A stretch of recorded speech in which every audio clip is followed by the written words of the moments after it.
जय हिंद साथियों, प्रहारी मुंबई न्यूज़ से मैं जावेद शेख और इस वक्त हमारे साथ एडवोकेट यूसुफ अबरानी जी हैं।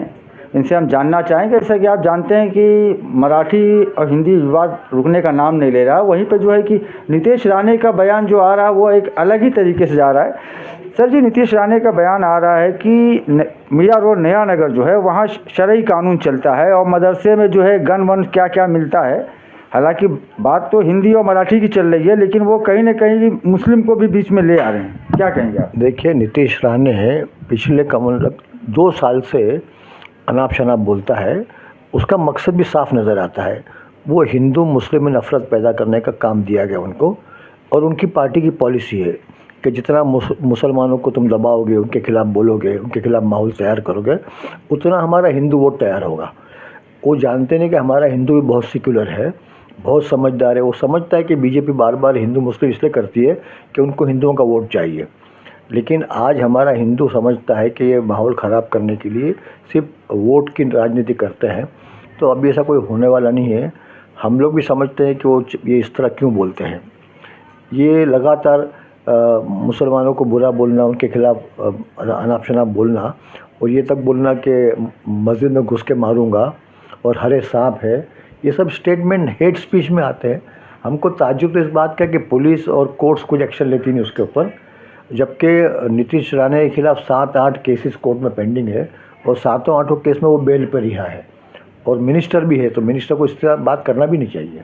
सर, एक सवाल मेरा और है। जिस तरह से अभी अखिलेश यादव हैं जो समाजवादी पार्टी के चीफ हैं, अगर वो किसी से मिलते हैं, कुछ करते हैं तो बवाल हो जाता है, लेकिन अगर आरएसएस के चीफ जो हैं मोहन भागवत जी, ये मुस्लिम धर्मगुरुओं से मिलते हैं तो ये भाईचारा कहलाता है। तो इसको आप किस तरह से देखते हैं? देखिए, ये तो शुरू से आप समझ रहे हो कि आरएसएस की विचारधारा क्या है। देश की आज़ादी में कोई हिस्सा नहीं है, और आज जो गवर्नमेंट बीजेपी की है उसमें बड़ा हाथ है आरएसएस का। तो चाहते हैं कि इस तरह का माहौल पैदा किया जाए देश के अंदर। आज योगी जी बैठे हैं या मोदी जी बैठे हैं, उसकी वजह यह है कि पूरे देश का माहौल इतना ख़राब कर दिया गया है और इतना तनाव पैदा कर दिया गया है कि हर कोई डरता है। मुसलमान इस बात से डरता है कि हम पे जुल्म हो रहा है, बेकसूर हैं, और हिंदू इसलिए डरता है कि अगर इनका साथ नहीं देंगे तो ये हम पे भी जुल्म करेंगे। तो इस तरह का माहौल बन चुका है पूरे हिंदुस्तान। सर, आप पेशे से वकील हैं और समाजवादी पार्टी से आप कनेक्टेड भी हैं, तो आज जिस तरह का माहौल देश में है, तो इसके लिए आप और या आपकी पार्टी इस भाईचारा को कायम रखने के लिए हिंदू मुस्लिम में जो ये नफ़रत है, जो लोग नफ़रत फैलाने का काम करते हैं, इसको मिटाने के लिए आप क्या कोशिशें कर रहे हैं? देखिए, हमारा तो आपको मालूम है ना कि पीडीए, पीड़ित, दलित और अल्पसंख्यक सबको मिला के हम सरकार बनाना चाहते हैं। हम लोग चाहते हैं कि सबका साथ हो, सबका विकास हो।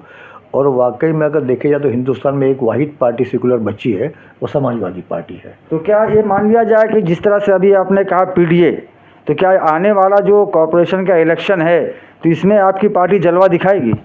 कम से कम 70-80 सीट जीतेंगे हम लोग, ये दावा है हमारा, जबकि हम लोग 150 सीट लड़ने वाले हैं।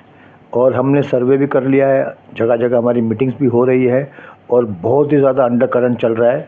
देखिए, मराठी वोट ये राज ठाकरे, उद्धव ठाकरे के साथ चला जाएगा, ये हमारा मानना है।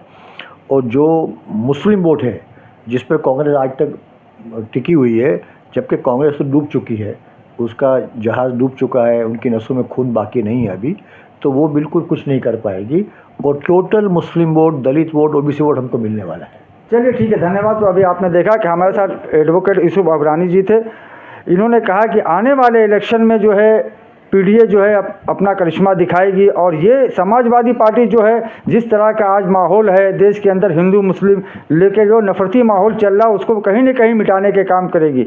सहयोगी अवैध साबले के साथ मैं जावेद शेख, प्रहारी मुंबई से।